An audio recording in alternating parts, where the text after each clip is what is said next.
Hey, welcome everybody. Welcome to the show. It is Friday. Friday is always a good day of the week, no matter where you live. It's at the end of the week for me because it's Friday night here in Korea. You guys have got the fresh part of Friday in the morning, but let's be honest, it's already the weekend. If you're at all interested in the presidential election, because I don't know. I don't know what else we could have had to have more to talk about than the debate that occurred last night, and that's gonna eat up the majority of the show here. We got a couple of things in the odds and ends that'll focus outside of the domestic political arena, but clearly, guys, the big thing is that we'll be talking about is this Democratic media drive-by, and then what happens next. So both segments today will be focused on the debate, and essentially we'll talk about the debate and the real kind of near term impacts, and then we'll shift our focus to the future. So what happens next? Will Biden be the candidate? 25th Amendment stuff. Trump's how Trump will use Joe Biden's performance. And so I've got the best council that I could think of assembled today. Two guys that we haven't had as much on here lately. Blaine, you've been on with me doing the Paradise shows that we've been doing on the weekends, but it's been too long since we've had you on a Friday show. And like I said when we were chatting before the show, I mean, we now see an outcome in the future that could see the the truth of Blue Dawn coming to light potentially. Blaine, how you doing today, brother? I'm doing great. Let's hope Blue Dawn doesn't happen. Oh, thank God. Tell me about it. Oh, But like I said. I got to tell you, last night. I was doing a podcast last night. I had to watch the debate afterwards. Wow, and it was as seductive as a train wreck. You just It was absolutely a train wreck. It's that kind of you don't want to look away, right? yeah, it's literally why rubbernecking happens around accidents on the highway. I mean, you got to look and see, is there a limb hanging out of that vehicle? And boy, there were a lot of limbs hanging out last night.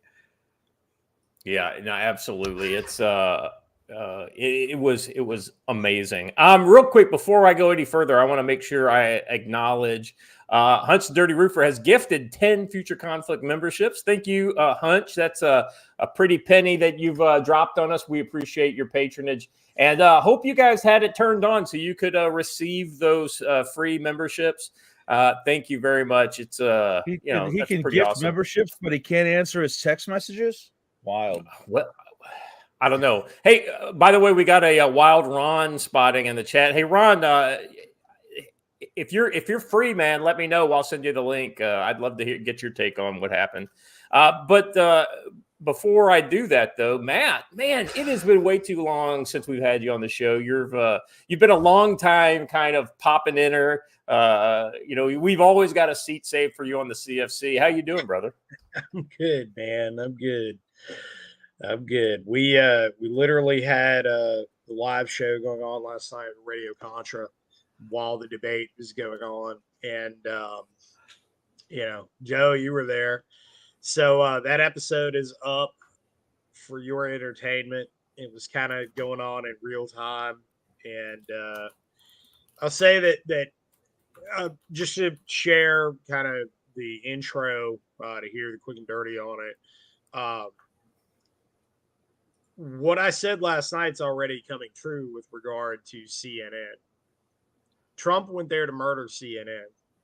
That's literally happening in real time. That is happening. Yes, that is happening. You're having already, because that was home field advantage for the Biden administration, right? Or it should have been. And a lot of your workaday liberals, the Ukrainian flag waving types, right? Yeah. That's how they perceived it. And now they're already out. The knives are out for CNN. The knives are out for both of those hosts. They're going to get Megyn Kelly.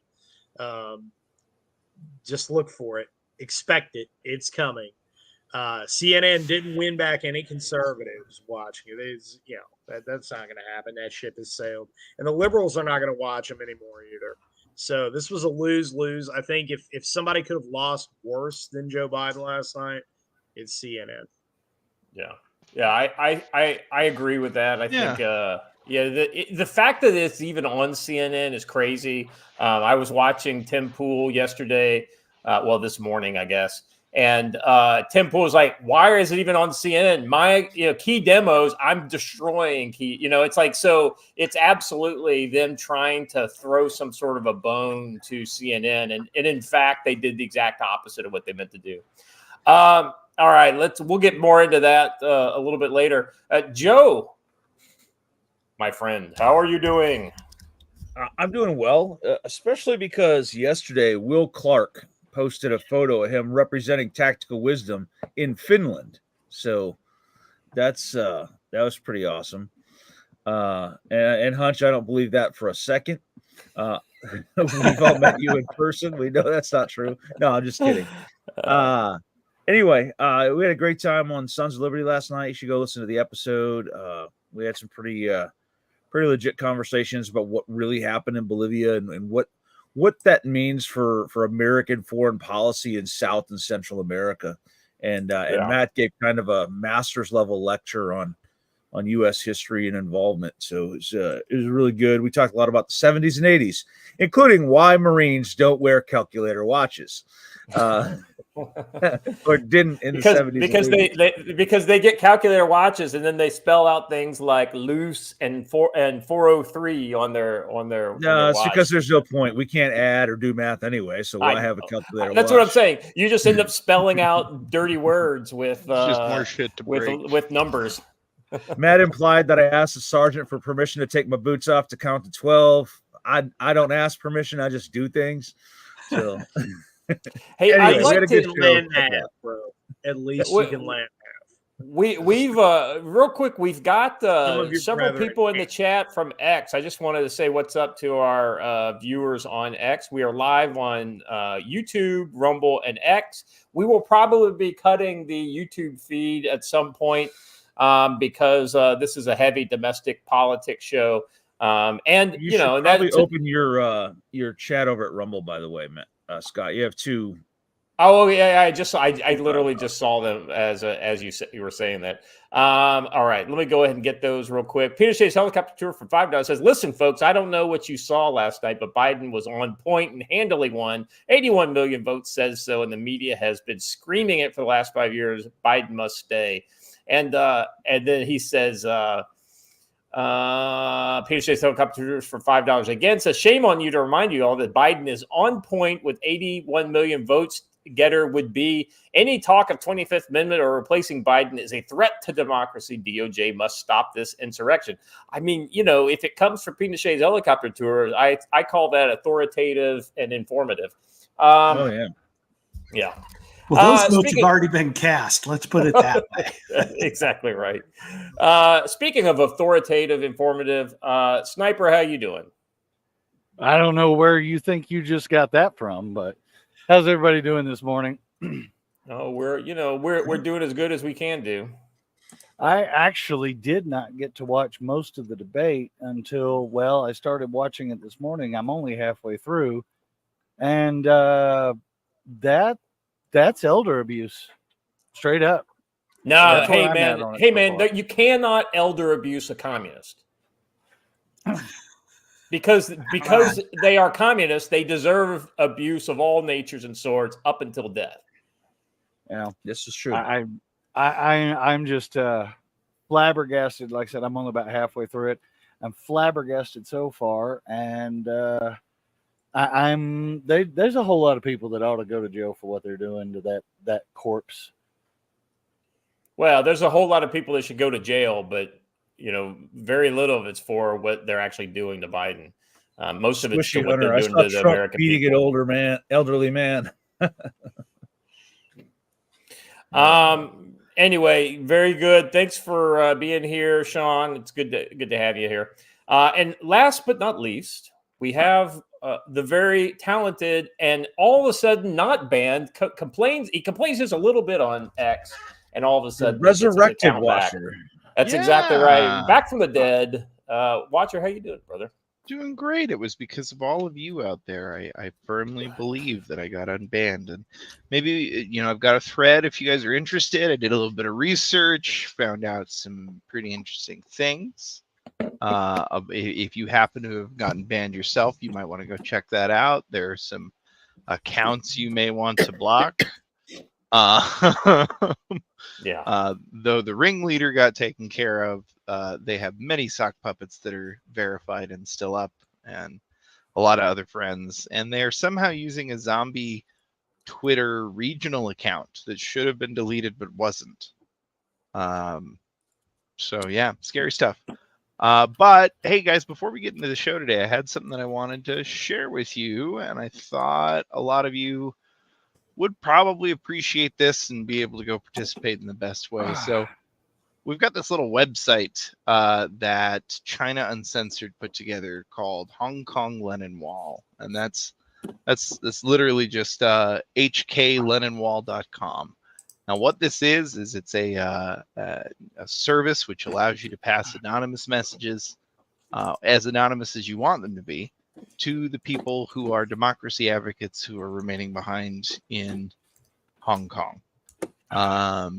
So it's meant just to kind of be a way to support them and let them know that they're not alone, even though everything's pretty damn grim right now. So if you got a little extra sunshine, here's where to spread it.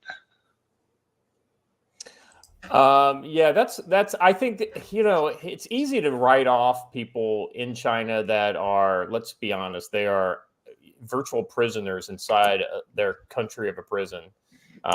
Just because the Chinese are mostly in favor of the CPP doesn't mean that all of them are.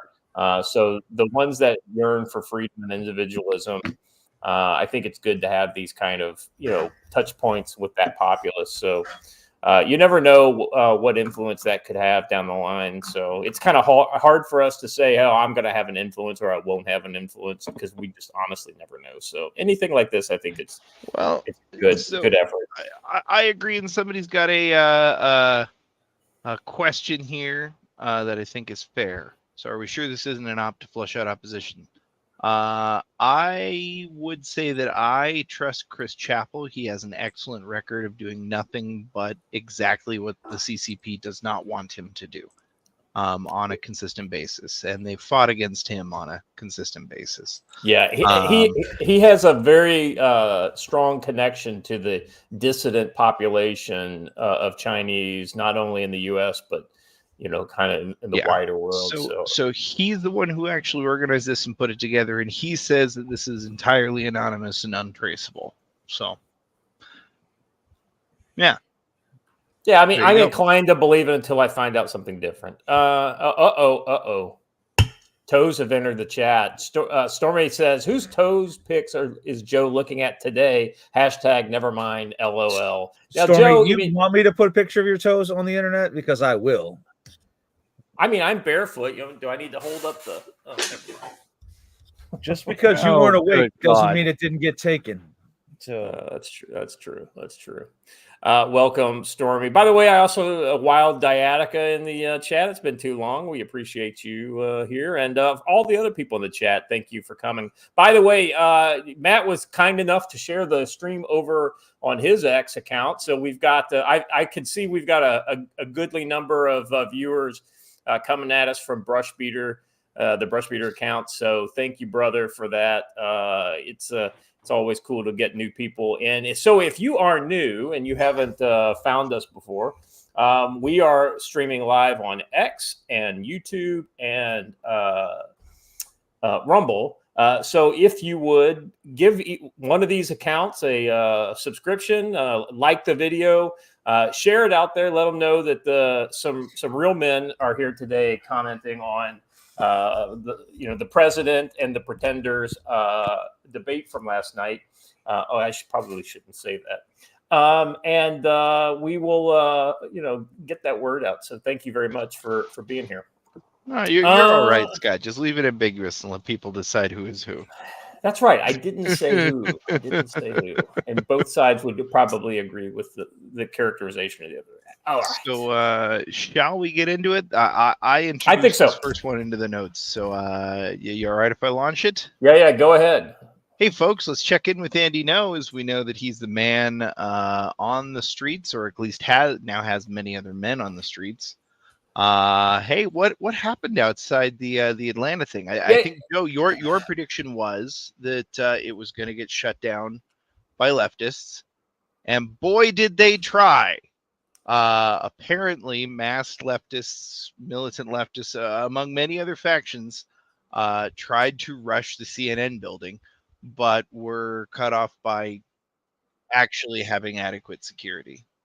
What do you know? Yeah. Well, what do you know? Joe, this doesn't surprise me. Atlanta probably learned some lessons. They took a lot of lumps in 2020, so maybe they've actually learned some of the right lessons. Well, like I said, also is that this was declared a national security event, so there was a lot of leeway given to law enforcement in the protection of that event. So yeah, I think they used the discretion they were given and did a good job. So every trooper in that part of the state was ready for some overtime, baby. Yeah. Wait, overtime, and I get to bash pro-terrorist people on the head? Sold. I'm in. The Cop City people are all outside of Cop City right now. Hold on a minute. My man's out there with that the Titman 70 or Titman 88, getting ready to blast somebody with some pepper spray.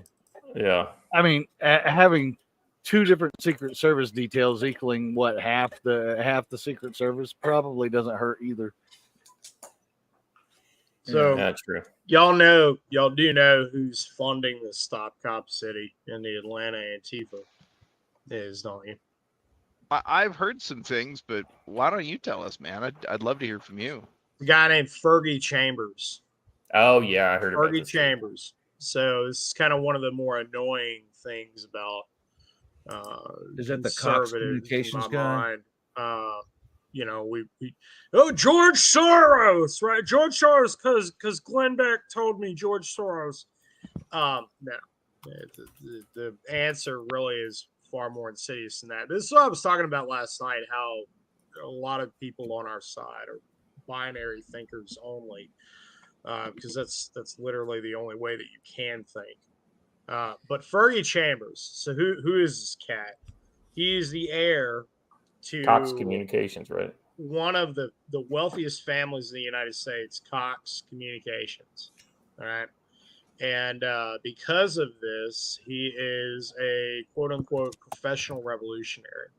Right. So you've got kind of a Patty Duke, Caroline Folger type deal going on here, where you have someone who's born into incredible levels of wealth and they have nothing better to do.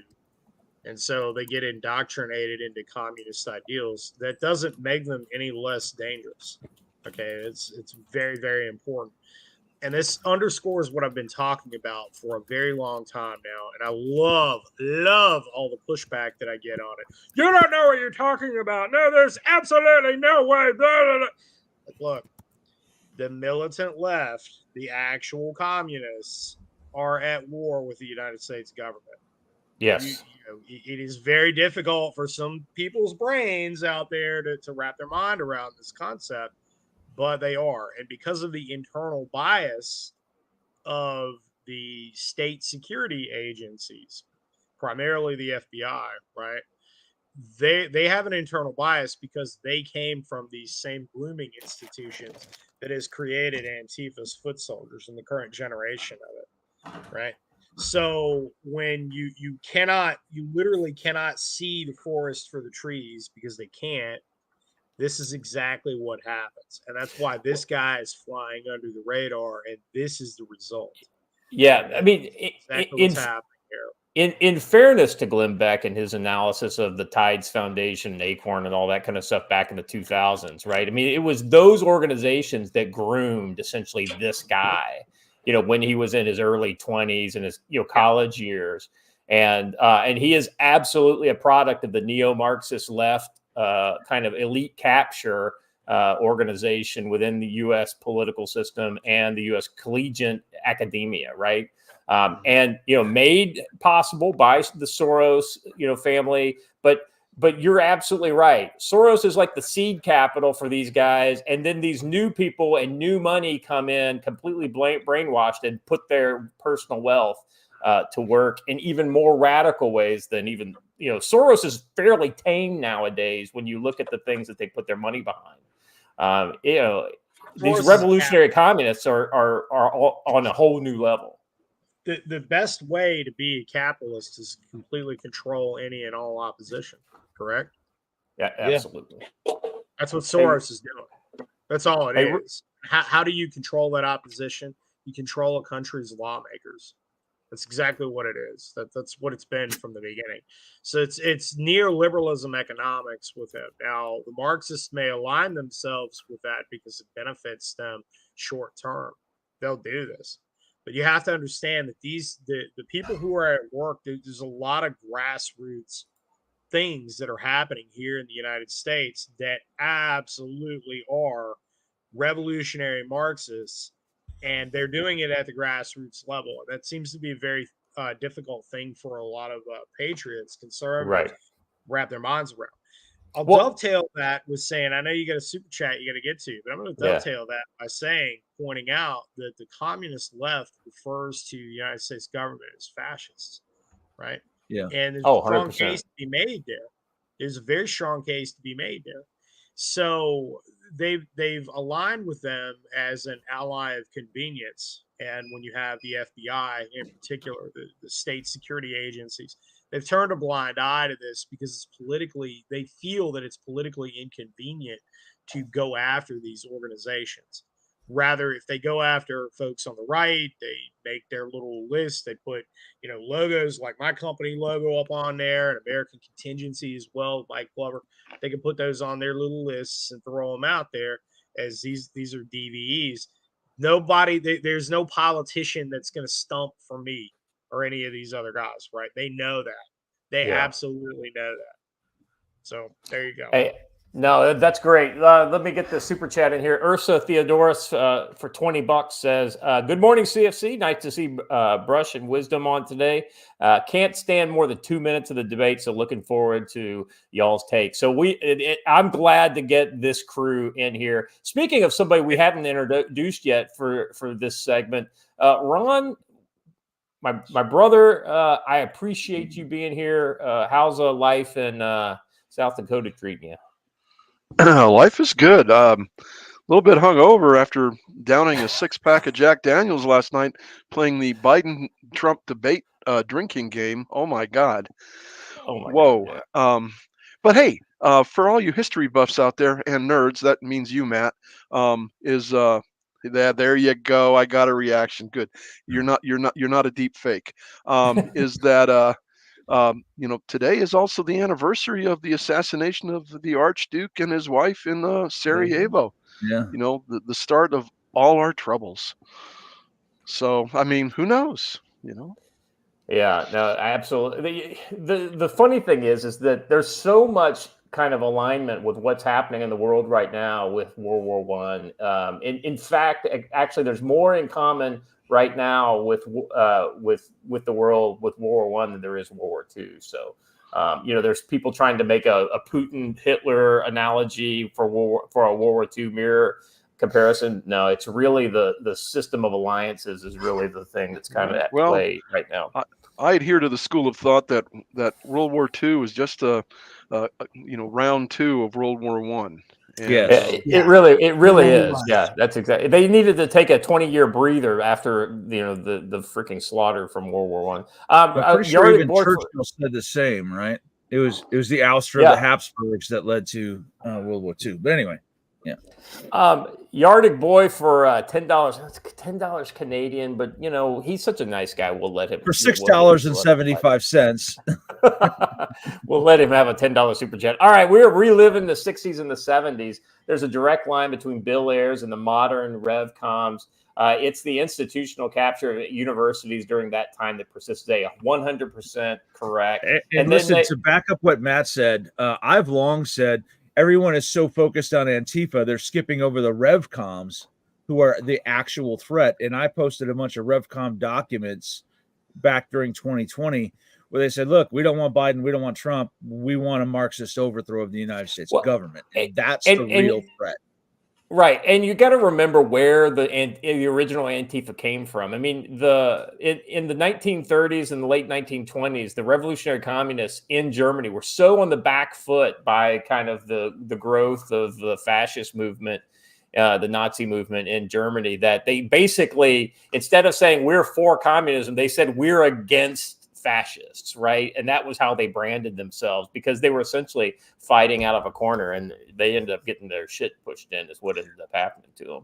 I would actually argue that Antifa, and I agree with Andy Nagau's book on this, when you look at it, they really came out of the anarchists movement. They're against everything. Yeah, that's right. And the anarchists, they were blowing up buildings and killing people in the United States in the 1920s a lot. And that's what Antifa wants. They want to be that group that just can go out and attack anybody that they don't like.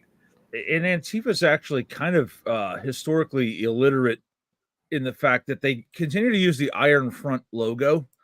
And those of us who have any appreciation of history know that Iron Front actually fought against both the communists and the fascists, and therefore would have been against Antifa at the time. Stalin fed them to the wolves in Spain. Yeah.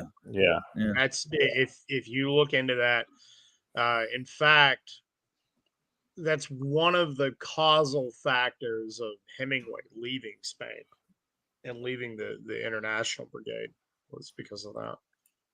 Well, I think we should just all join Marshal Tito's brigade. Well, interestingly enough, the American branch of the International Brigade was the Abraham Lincoln Brigade. Yeah, that's the Americans on the left, right? Yeah. And it was easy to figure out who they were because they all had an Abraham Lincoln beard. The Abraham Lincoln was named by name in the Communist Manifesto. Yeah. By the way, in case anybody was wondering. All right. Let's continue forward. This was a good piece to kind of hone in on the kind of what we talked about on Wednesday. So let's kind of switch gears here. This is something else that I'm keeping an ear to the ground on, because I think we're literally a week away from a major Israeli push into southern Lebanon. This is a tweet from Mario Naval. He's basically reporting this video out of Israel. Israel releases video warning of Lebanon war. The video features Rafik al-Hariri International Airport and the massive explosion in Beirut in 2020 included the following warning. Do you trust Hezbollah? Hezbollah brings you closer to the grave. We warned you before, O Lebanese. And so and Joe, there's some of your buddies are getting close to the coast of Lebanon as well. I think it's a Marine. Is it a MEU that's en route to the Eastern Med? They're replacing the MEU that's already there, and there's also the British equivalent of a MEU there and the French equivalent. So right. So the idea, 3 entire regiments of Marines just chilling out there. So the idea is a massive Western NEO operation could be set up very quickly, running multiple A-pods or S-pods out of Lebanon to get the Western, NCEs out of that country prior to, basically the shit hitting the fan. Because we saw what happened in 2006, the last time Israel went into Lebanon. I don't think we're going to see a replay of 2006. If anything, it's going to be a replay of what we've seen in Gaza. I think Israel's learned a lot of lessons, and they're not going to let people just hang out in buildings. But I've got the right people in here to talk about that today. Ron, I mean, you spent I guarantee you they will never push tanks in without infantry again. That Well, they will never do well, that again. like I said, I think they will reduce the buildings. They will, and then they will send in the infantry with those tanks. Ron, you spent a little time in this neck of the woods. What's your kind of take on where this may go in the near term, and then maybe a little further Well, out? the WASP, the inbound amphibious readiness group is somewhere probably around the western part of Sicily, the Sicilian Straits right now. So it'll be another day or two to get there. Hopefully they'll follow the wake warning as they pass past Gaza, so they won't destroy the temporary pier, because we don't want any high waves. But the interesting thing is what's missing in this equation. So there may be 3 regiments of Ourah Marines, or in the French, Ooh la la Marines. That there's no aircraft carrier. That's way more accurate than you might imagine, Ron. Well, hey, Ron, listen. The French Navy just went through $140 million upgrade to their ships, and now they can cook 400 baguettes a day. Damn it! Good deal. They upgraded the pizza ovens. Awesome. Oh, that Exactly was the right. Italians. No, the Eisenhower, which was in the Red Sea and has transited the Suez en route back to home port Norfolk, did a port call in Greece, and it's making its way westward. So, and the Theodore Roosevelt, which is supposedly to replace the Eisenhower, is in the neighborhood. It's called South Korean waters, or the Sea of Japan. Yeah, right around the corner. So there is no air support. There is no organic U.S. Allied air support, except what little we can maybe launch out of Cyprus. Out of the two, that's a 3-week sail, even 2 at top speed. Exactly. Exactly. Wow. Yeah. So somebody fucked up as far as like planning carrier rotations and what all and what such. But yeah, I mean, any Neo out of Beirut. I mean, we did a couple tabletops with the Camp Lejeune Marines, and unless you get the high ground, which surrounds the city of Beirut, you're fucked. Yeah, we learned this lesson once, very painfully. Yeah, and I don't, and I think unfortunately all those Marines and U.S. military planners have long since retired, written books that are collecting dust on somebody's shelves. But yeah, it's listen. The only way we were able to get out that first time is we still had the Missouri sitting offshore, pounding those heights. Okay, we don't have good thing I'm not on camera, because now I'm getting a small chubby. Well, dude, that was the dumbest move ever, man. Those were great ships. So yes, they are. If there's any good thing about the Marine planners that are doing this now, is there's a lot of history nerds in those groups. Hopefully they've read a lot of those books. I know, Matt, you've probably read a lot of those books. I mean, what's your kind of thoughts on this potential? So there's kind of 2 pieces I see here, right? It's the Israel versus Hezbollah fight that's going to go down here in the near future. And I think if Israel's going to go in, my prediction is they're going to go in to gut Hezbollah. And then there is also the Western response, which will be much more full-throated, I think, than what they did with Gaza. And I think we'll see boots on the ground in Lebanon to extract Westerners, because there's a lot of Western equities within Lebanon. Go ahead. Yeah, Lebanon's going to be a basket case. It's going to be. I would expect we'll be extracting, just as you said. We'll be extracting people. And honestly, whoever is American or just a Westerner in general, hanging out in Lebanon, you're what's that guy, Lord Miles, the one that was hey, don't go to Afghanistan, and you went to Afghanistan. He was just hanging out with K9 Reaper the other day. Yeah. Oh, hold on. Here's my award. Well, like, the way I see Lebanon is, if you're hanging out in Lebanon, you're kind of on that tier of, hey, you needed to leave. Like, the train left the station about an hour ago, brother. You got to go.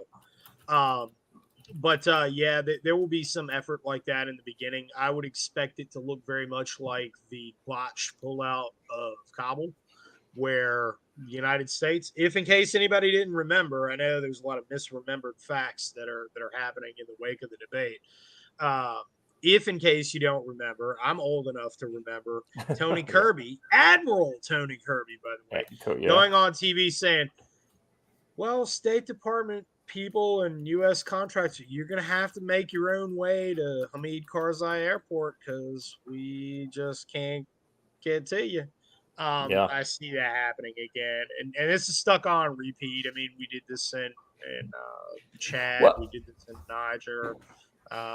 It's Matt, the only thing that would give me any hope is the recent and fairly successful British NEO out of Sudan recently. They smartly didn't get into the interior. They stayed on the coast and basically provided, exfil routes and things like that. Yeah, I know, but the British are actually have their naval forces off the coast and are probably ready to. So if anything, they're going to shame us into doing this thing the right way potentially, but you never know. So having done an NEO or two myself with boots on the ground in that region, the biggest risk is exactly what Matt said, is the folks who are not at some place where we can get you, right? Yeah. So I remember an incident in West Africa, Liberia, having to go out to the Firestone plantation and get a whole bunch of people on a bus while everyone is there. In the meantime, the American forces are trying their best not to engage with any of the 36 other factions that are fighting each other. Lebanon is that kind of a town. There are probably 10 or 12 different militias in addition to Hezbollah. You've got Druze Christians. You've got all kinds of different ones. You've got Sunni and Shia militias. Just keeping straight who's where and who the hostiles are and who the friendlies are is bad enough when you're not also trying to bring out untrained folks who have no idea what they're doing. For example, like a State Department guy gets a briefing on how this goes, right? He knows a little bit about what happens when the trucks pull up and what he's supposed to do. But the average plantation worker who's an American or British expat who's just been digging holes on a plantation or working on an oil rig has no clue how this goes. And you got to manage that while most likely under fire. It's going to be a cluster. Lebanon's not a good town to do this in. We've learned that lesson repeatedly, yet we continue to intervene there. So, yeah. Well, it's like Haiti, but better food. Less cannibals. Yeah. Well, the other thing I want to point out is that I don't think it might not be a NEO. It might be a military intervention to separate the two warring parties, because God knows the Biden administration will want to, save Hezbollah and protect it from the mean, bad old Israelis, because we're hoping that the Iranians will then take pity on us and, I don't know, do whatever. But, I mean, this is the way this administration miscalculates everything. That's true. And as I pointed out last week, too, one of the big risks in either Israel or the U.S. Engaging any Hezbollah unit in any way is that there's a potential for it to have an actual Iranian officer at the head at the company level. So we encounter those in Iraq all the time. Right. And, that's right, Ron. Yeah. No big deal. Yeah, I mean, those platter charges and the EFPs that were coming over from Iran, they didn't just come over in boxes by themselves. The difference was leadership, right? And the difference is leadership. You didn't have Joe Biden as a leader then, so that 100%. I'm disappointed. I don't have him as a leader now. Go ahead, Blake. It's hard to counter that. But I'm disappointed in the other council members because none of you factored in the overall impact of diversity and inclusiveness and equity in those Marine troops coming in. Oh, yeah. Because that really is a deciding and tipping factor here. That's really It is my understanding during Pride Month that diversity is our strength. So we will probably force a pride parade in Lebanon along the beach. Yeah, well, the first bombardment of pronouns is really going to be the deciding factor. That's right.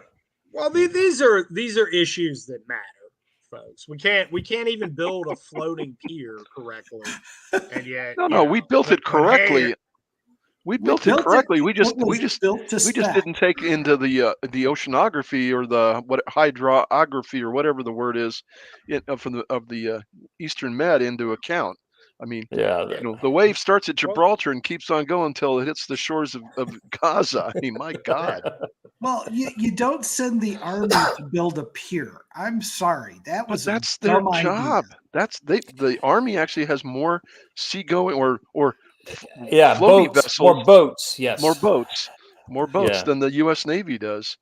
Jesus. I know. Well, here's the thing, right? Here's the thing. I mean, J-Lots is a great concept, and a lot of great concepts been exercised in very favorable conditions. The problem is when you have to set it up, not when and where you want to, but when and where you have to, right? And then all of a sudden you start to, you're doing it. Well, normally we wouldn't set it up in this time of year because the sea state is a little higher, but it should be fine. We're still within parameters, right? They set it up and all of a sudden it doesn't work because they never trained in these kind of situations. Oh, by the way, they're getting hit from IDF from coming out of the Hamas and things like this. So. And by the way, nobody in the Pentagon or in the annals of policy making of Washington had the cojones to say, "Excuse me, Mr. Decision Maker, whomever you are, including the vegetable in the corner eating ice cream. This is not going to work for the following reasons, because we don't have any artificial breakwaters to protect the J-Lot." So, but nobody wanted to put their career online. Everybody but it briefs well in PowerPoint. Gee, do you think I should use fuchsia as a background or should I use purple? Well, the other side of this too is that Manning sounds. I don't have any right there. I know. I don't. Rod for the win. Like Blaine said, it's hard to follow that. But the other thing too is, and I have no direct firsthand information of this, it's all analysis based on the reports I've seen in open source, is that the manpower is deficient on this operation. You've got guys doing 18-hour days. You've had injuries because of fatigue and other kind of things. So, I mean, clearly it's more than just the equipment not working. The people are being stretched to the breaking point. So, kind of watch this area, guys. I really think we don't have to talk about this anymore, but I really think this Israeli incursion to smash Hezbollah is going to happen, and I think it'll happen soon. And how the West, I think the West potentially will participate with that operation, at least very indirectly, a la what we've been seeing in Ukraine at a minimum. Can I say, though, that Ron is 100% right? Because I once had a advanced presentation I was doing. We do an advance, we do a presentation to the team on what everything's going to look like as they're driving. I was once told that I had to redo my advanced presentation because I used the wrong shade of green. So, yeah. The purple thing was spot on. It's a thing, man. It is a thing. All right. Can I just say one last thing, Scott, on Hezbollah? Yeah, go ahead.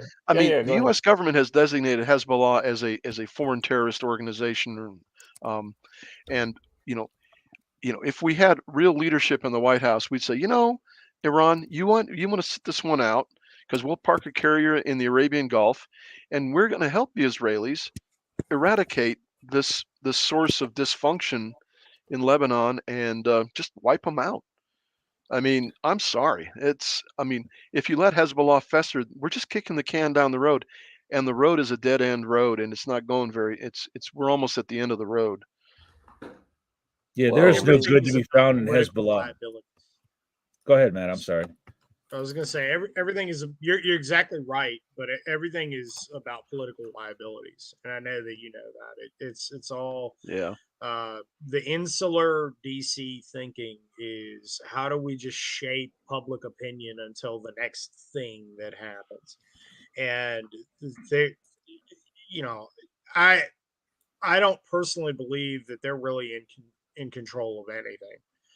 They're just trying to spin whatever events are happening across the world to somehow maintain their public opinion polls, and that's it. And I know that for a lot of people out there, they have a hard time rationalizing that because they think, well, obviously they're in DC. Like this is the thinking that your man on the street has.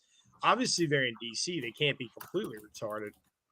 No, they are. They absolutely are. And they live and die based around shaping what they think are public policy and public opinion polls. Those polls are based around public opinion, right? So that's literally all it is, full stop. And that's where their policies are coming in. The thing is that isn't in any way, shape, or form conducive to long-term strategy. And that's why there is no long-term strategy. So, I mean, you're exactly right, but I just wanted to quantify that a little bit further as to why this phenomena exists. Yeah. So, in relation to that, I want to comment on something Stormy said. She said that Ron is rarely wrong. Actually, Ron was only wrong once ever, Stormy, and that was when he let me in his house. Other than that, Ron is never wrong. Just to real quick, I want to hit up this Peanut Shades Helicopter Tours $5 super chat in Rumble. He says, we hear about the reparations for slavery. I want reparations for socialism and communism, which is about state control of the means of production and suppression of wage labor. See Rosa Luxemburg's quotes. Yeah, I mean, let's be honest. We're never going to see it. But at the same time, it's probably the most, kind of blatant evil ever engineered against humanity in the last 200 years. So go figure. I have an unfortunate bit of breaking news. Yeah, is this the Thomas Massie thing? Yeah, it is. So apparently, Thomas Massie just announced roughly 18 minutes ago that yesterday his wife passed away.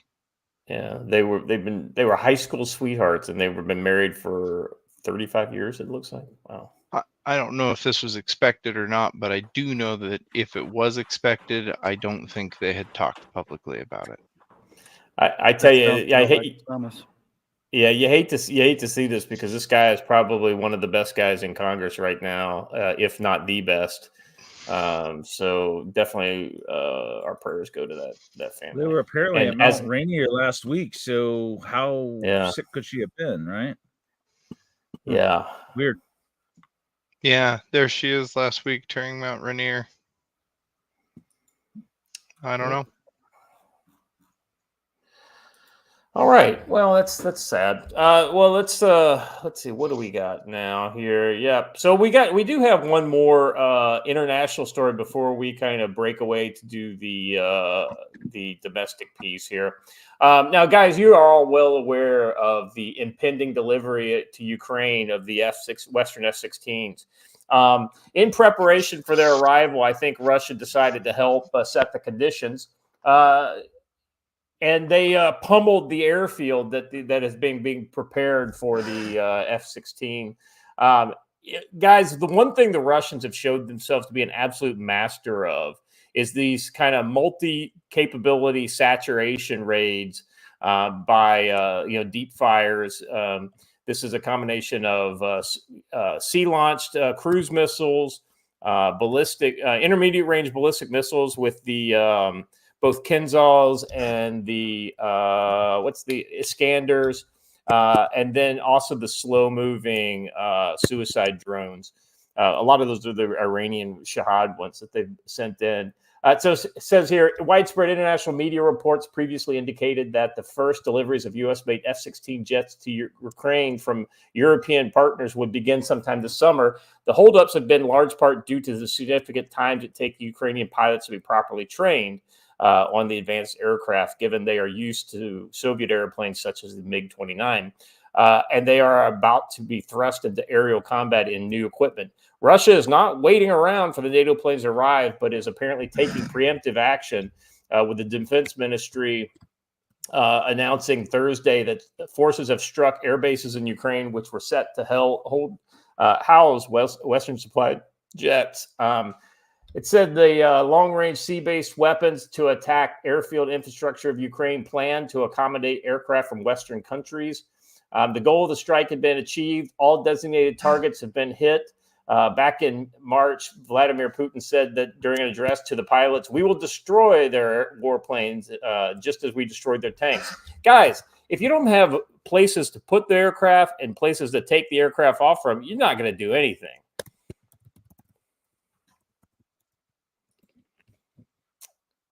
Hunch the Dirty Roofer tells me to shut up for a second here with a $10 super chat. He says, I think you all are missing the bigger issue. The Corps of Engineers was the pride of the big army. Heck, they are why West Point was built. Look how far they've fallen not to be able to complete this project. Yeah, I think you guys go. This is going back to the Pier and the J-Lots deployment. I think you're absolutely right. This is essentially a part and a specific capability of not the Corps of Engineers per se, but an Army engineer branch. That's actually a good point. Any thoughts on Hunch's comment here, guys? I don't know. I don't know anything about the Corps of Engineers. So, yeah, I think the Corps of Engineers is separate from the engineering branch or the engineering capabilities within the actual United States Army. But a lot of the same personnel go back and forth. Well, they do build and manage most of the large hydroelectric dams in the United States. And the intercoastal waterways. There you go. Yeah. So they're busy, but not busy being combat engineers, which, as you point out, Scott, is a totally separate branch, so to speak. Yeah. Well, even within the military, you've got essentially, construction engineering capabilities, and then you've got combat engineers. The combat engineers are the ones that handle like a reduction of obstacles, breaching obstacles, creating, gap crossing capability, things like that. Whereas the construction engineers usually are divided into horizontal and vertical construction capabilities. So I think these airstrikes that you were just talking about, or that on the screen, are meant as that final warning for us, right? It's time to stop the Ho Chi Minh Trail. And let's just be honest, more damage was done right there with those fuel trucks on fire than any damage that could be done to the runway. When you want to destroy an enemy airfield, you don't destroy the runways. You can crater them and stop them for a few hours. But with modern engineering equipment, they can fix those in just a couple hours. You destroy the refueling network. You destroy the pipelines and the trucks. And if they can't refuel planes, they can't use that airfield. And it looks it's like that infrastructure. Exactly what Russia did here. Yeah, it says here, this is a tweet from U.S. Civil Defense News. It says, update, Russia has destroyed every Ukrainian airfield and airbase capable of hosting NATO jet fighters. NATO said they will operate their Ukrainian deployed jets out of Poland and Romania. None of those will be stationed. So here's the interesting thing. If they actually try to do that, guys, that gets really sticky really quick with Russia having every right. That's literally a declaration of war by Poland and Romania on Russia. Right. And because of that, it's a de facto declaration of war, a joining of the war as a co-belligerent. It invalidates the use of Article 5 if Russia were to strike those targets in Poland or elsewhere. And because of that, I mean, all you need is just a little bit of quibble space by any of the other kind of people that aren't that maybe on the sidelines of wanting to support Article 5. And only one has to vote against it, and then NATO does not go to war. Well, the hammer fall is coming, and this is just a part of that. Russia needs to secure this war victory in this war before Trump gets elected. They know that. And so this is just part of an overall strategy to deliver the big hammer fall and take out Ukraine once and for all. It's got to happen. There's going to be a major offensive, and the Ukrainians haven't got jack shit to throw in the path at this point. It's going to be an ugly summer for the Ukrainian people, and it's because their leader, the most undemocratic person in Europe right now, has led them down this path and has been led there with promises by Joe Biden and by the Europeans that it's okay, they're fighting the good fight. But in the end, the Ukrainians are going to lose and lose big. Yeah. So the on that note, because you're exactly right. What we're going to see is F-16s getting brought down. I mean, the Abramses and Bradleys were supposed to, right? They were supposed to win. Now we got a bunch of destroyed Abrams. The next game changer. Right. Yeah. And that's all that's going to happen. Yeah. The F-16 is the last fighter class that we actually got right. I mean, let's just be blunt here. You could argue the F-18, but I'm with you. I know what you. They're contemporaries of one another. They came out of the same program. The F-18 came out was a direct competitor. They're contemporaries. So I like the F-15EX personally, but hey, what do I know? But that's tuning an already perfect aircraft from the 70s. That generation. Let's just say that generation of aircraft. So we'll let Matt and his M14, his generation of infantrymen. I got it. I'm busting on you, brother. What are you talking about, Matt? Matt was born during the Afghan conflict. Springfield rifle. The Lee Enfields. I ran an M24, man. I ran an M24. Throwback to the 80s. There you go. Matt's more a Martini Henry guy. Yeah. But no, that's the last generation of aircraft that we got right. And the important thing to take away from that is that no matter how many new things we cram on it and into it to try and make it do all the things, it still has limitations. But it has engineering limitations to it. With that said, the Russians are particularly adept at surpassing those limitations, right? We know that they do this. We know that they have. And their aircraft, their new aircraft, which aren't hampered by the same corrupt grifting scheme that, has benefited the Raytheon and McDonnell Douglas and so on and so forth, General Dynamics. They do have their problems, but one of the problems they don't have is turning out functional products. We do, and anybody that tells you otherwise that we don't, I don't know what delusion they're living in, but it's the same one where Joe Biden is lucid, right? But the thing is that you're sending an outclassed fighter into the jaws of death, essentially, is what you're doing. And so, I fully recognize that aircraft is still in service. The latest upgrade to it is still in service and probably will be. But why is that? It's because we don't have a functional replacement for it that can be in broad, in frontline service. That's the reason for that. Yeah, and so we're sending this equipment there. Ukraine is literally on its last legs. Who's going to fight this war? Who's going to fight it? Where is their manpower? It's either contractor, air support, or it's not there. Go ahead, Pete. A bunch of Jody Arias clones on top of the building on Pelotons. Like they're the ones that are going to fight the war. I mean, the Karen Brigade. Look like Jody Arias. The American-born Legion. You can't unsee it. Hey, actually, I heard that since the North Koreans are sending engineers to help the Russians, the South Koreans are going to send a bunch of their college students on summer break to Ukraine to help fight. Well, they already sent the TV star to fight in the first year of the war. He went home though. Yeah, makeup. That's right. Yeah, Katusas. There we go. That's exactly what you mean. Pete, you were saying something. I was being someone. Can y'all hear me? Yeah, we got you. Okay, good. I was just being sarcastic. He's like, who's going to get down to fight and everything, and I said, well, just kind of look down, for those in uniform, just look down. That's right. That's right. Not I said the fly. It says me, the flea. I got that nice total and permanent behind my. I'm an itch behind you, man. Yeah. I'm just gonna back up.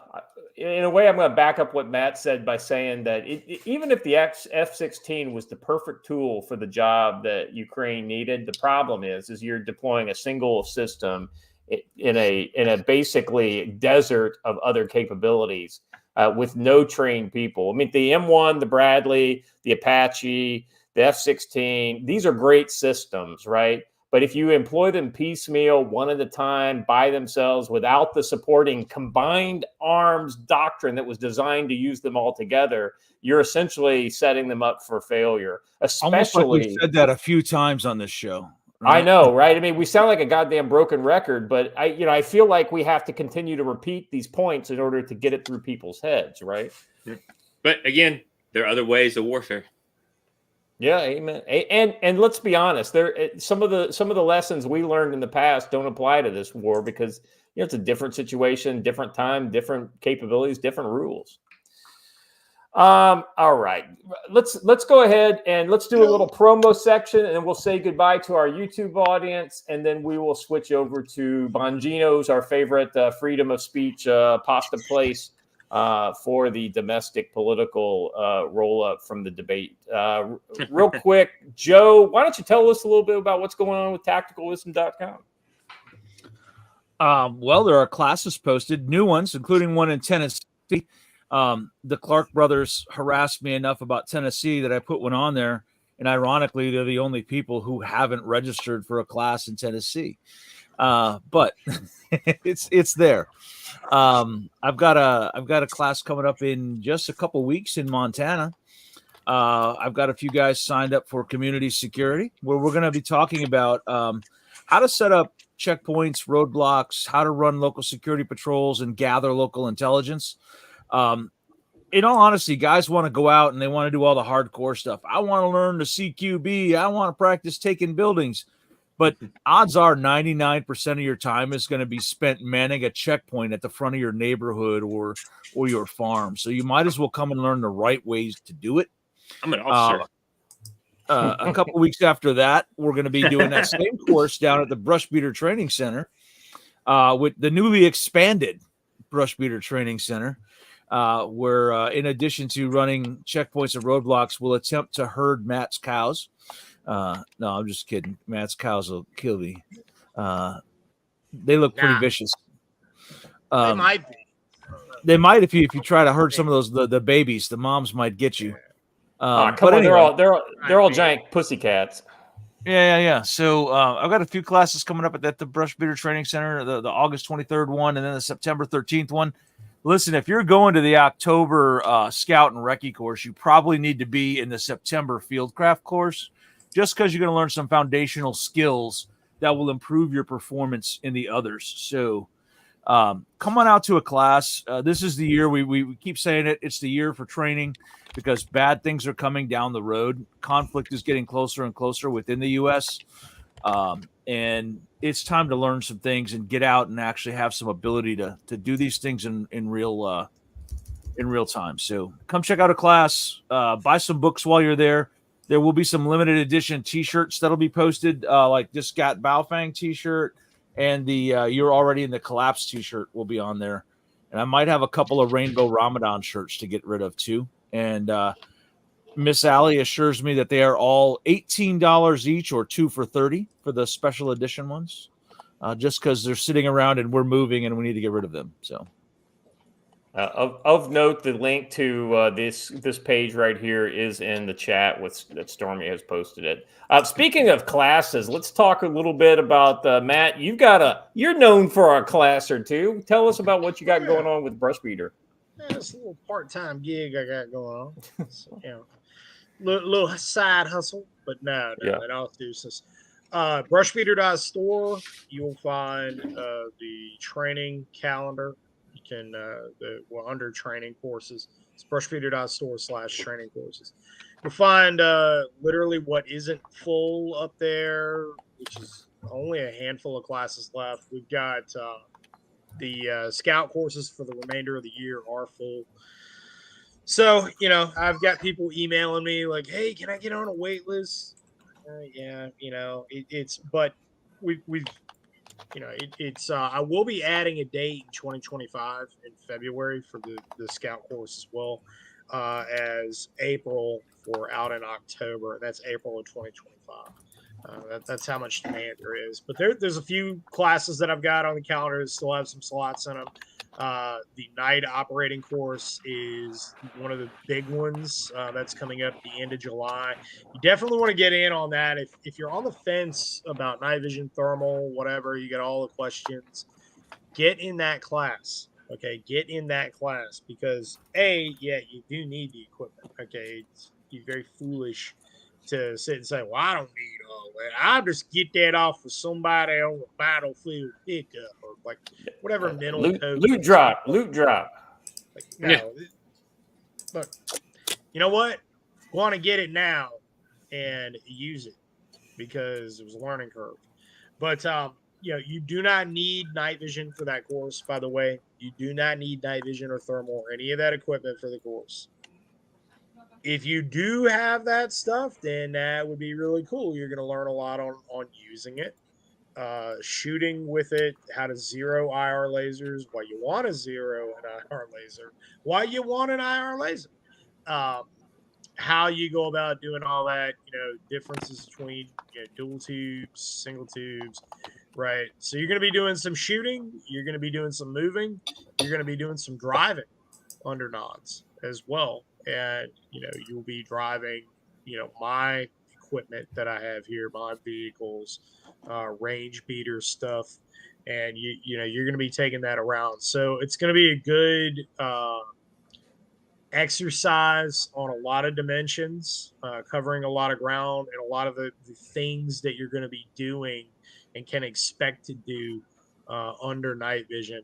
And again, you're going to, and thermal as well, because that's always a perennial question. So both of those, you'll get trigger time with all that equipment, how to implement all of it, and, doing it at kind of a low cost so that you're going to know coming out of that what you need, what you don't need, where to justify that, and kind of cutting out some of the ridiculousness.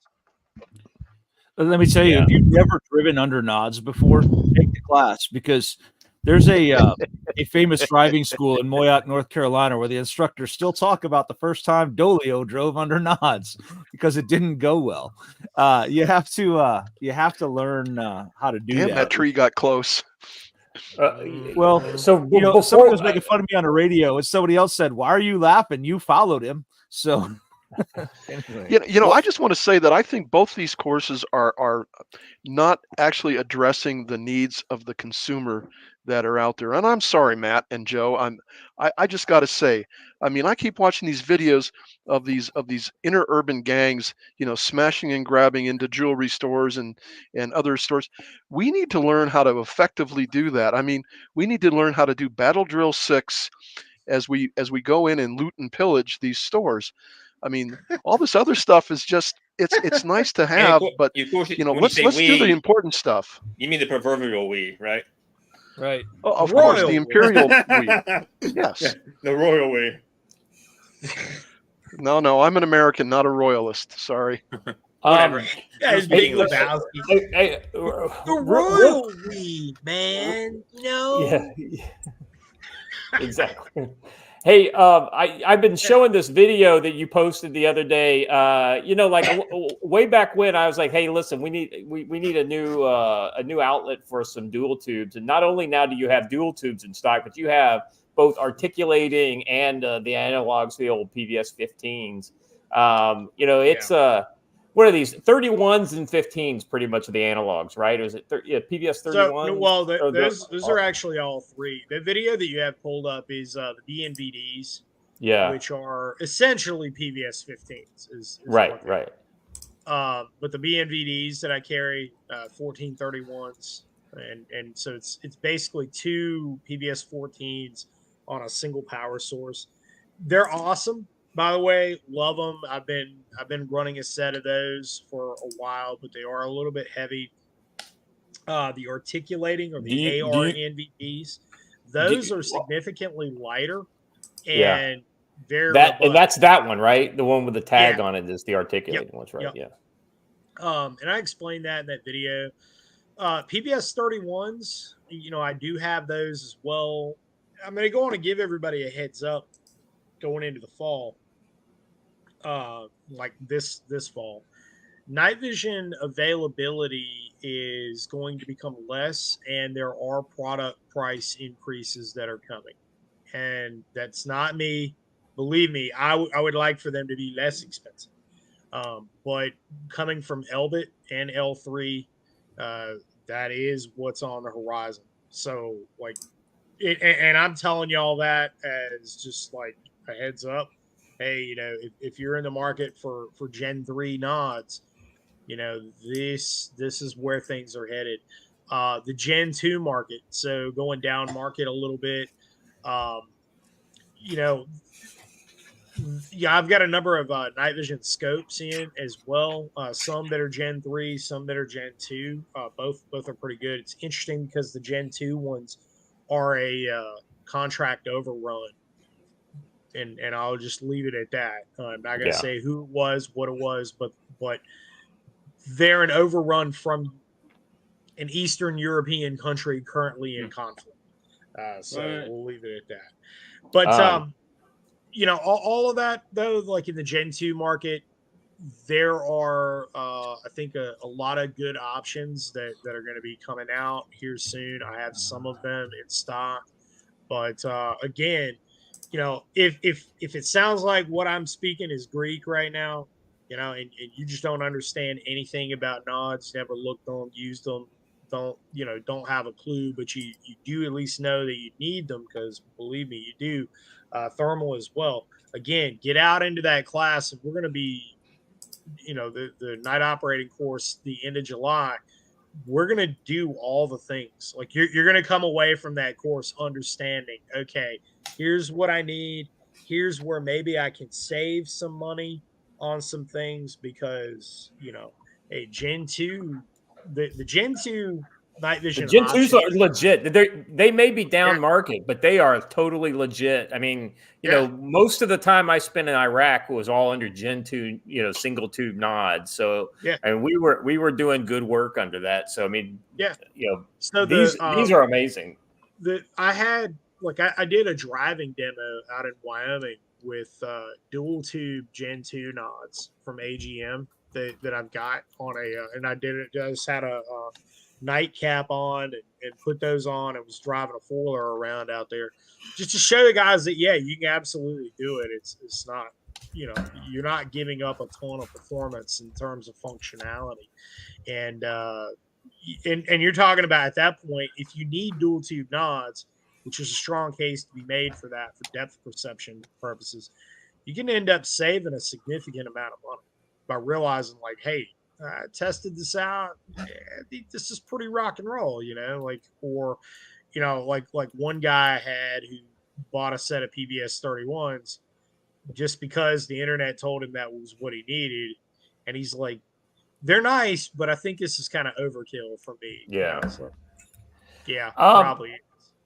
We spent a little longer than we probably should have talking about this, but I wanted to make sure, Matt, we don't have you on very often. I just wanted to make sure people knew what's out there. You're very well known for the Baofeng radio stuff, and you're known for the classes, but I wanted people to make sure they're tracking at brushbeater.com and the store. That was the countertop in the new store. I know that for a fact. So real quick, we're getting ready to pop off YouTube over to Rumble, but I wanted to tease something that we need to talk about. Watcher, you've been screaming about some breaking news in the private chat while we were talking about this, and one of the things I wanted to do to kind of let Matt vamp a little bit on the tubes was because I wanted to read some of these posts, and this is big breaking news. So we're going to tease this. This is probably the biggest news we've ever had on the show.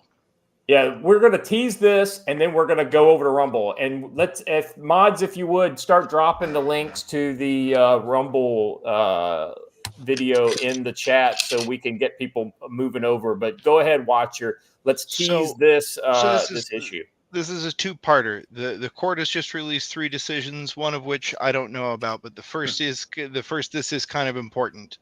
That decision that the Ninth Circuit made that let people camp in public and was forcing cities all over the country to allow people to just camp in public spaces, gone, totally wiped out, absolutely not constitutional. Goodbye. But the second, more important and just earth-shattering decision is that by a 6-3 margin, Chevron is gone. Chevron deference is gone. Sorry, So I this screamed. this absolutely has a chance to decimate almost all of the gun regulation that that has been kind of put in place, as long as everything else with the administrative state. Gone are the days I of think that them. explains why Michigan passed several brand new gun laws 2 nights ago in the middle of the night. Yeah, that wouldn't surprise me. So this fractures almost all power of the 3-letter agencies and federal government For regulatory any authority. of their own. Well, not just regulatory authority. It also in the opinion they specifically clarified this also includes the whole interpretive authority. Right. That's exactly right. So the idea is broad regulations are then able to be interpreted very specifically, and that's why we saw things like the bump stock, and we saw the pistol brace. It was kind of like we had it, then we didn't have it, then because that's that interpretation by various partisan political. So this is real quick. I want to read some of these tweets, and then we're gonna cut over to Rumble. So, Chad, if you guys could start matriculating over to Rumble while we read this. And I'm going to read here. So this is tweets by Jonathan Turley. Roberts finally delivers a coup de grace to Chevron in a 6-2 decision. Now, this is actually pretty important that it's a 6-2 decision, right? It's okay. Sotomayor and what's her in Kagan, right? Yeah. Jonathan Turley says, notably, after Sotomayor said she had hoped to reverse the decision on homeless rights, the court did just that on Chevron. Roberts saying that Chevron was a misguided. This has been a holy grail for those who oppose the administrative state. This is also a victory for Trump, whose appointees put the court over the top in taking down Chevron. Justice Kagan is vehement in this outrageous clawback on federal agency authority because Chevron has become part of the warp and woof of modern government. That is certainly true, but many disagree that it was a good chance of a Madisonian system-based tripartite government. And then let's see, it says here, it's important to note that this republic did exist before Chevron. Shocking, right? I have been a long critic of this case because I felt it undermined the Madisonian system.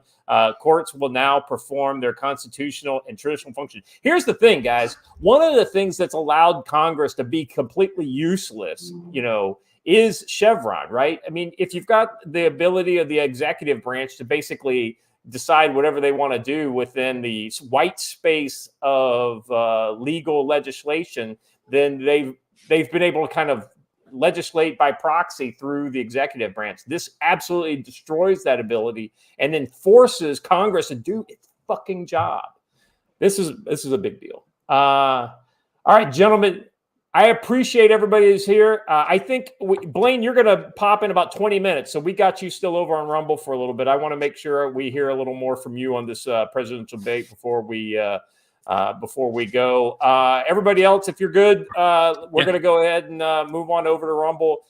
Thank you, YouTube. If the links are in the chat, if you haven't done it already, go ahead and move over to Rumble. We'll see you there in about a minute. All right, watch this. 2, 0, 1. It's 11:59 at Radio Free America. This is Uncle Sam with music and the truth until dawn. Right now, I've got a few words for some of our brothers and sisters in the occupied zone. 3, 6, 4, 6. The chair is against the wall. 3, 6. The chair is against the wall.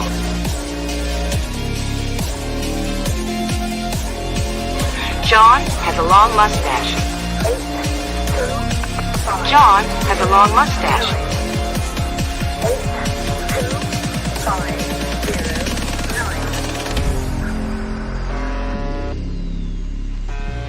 It's 12 o'clock, Americans, another day closer to victory. And for all of you out there on or behind the lines, this is your song. 2, 1. All right, we're now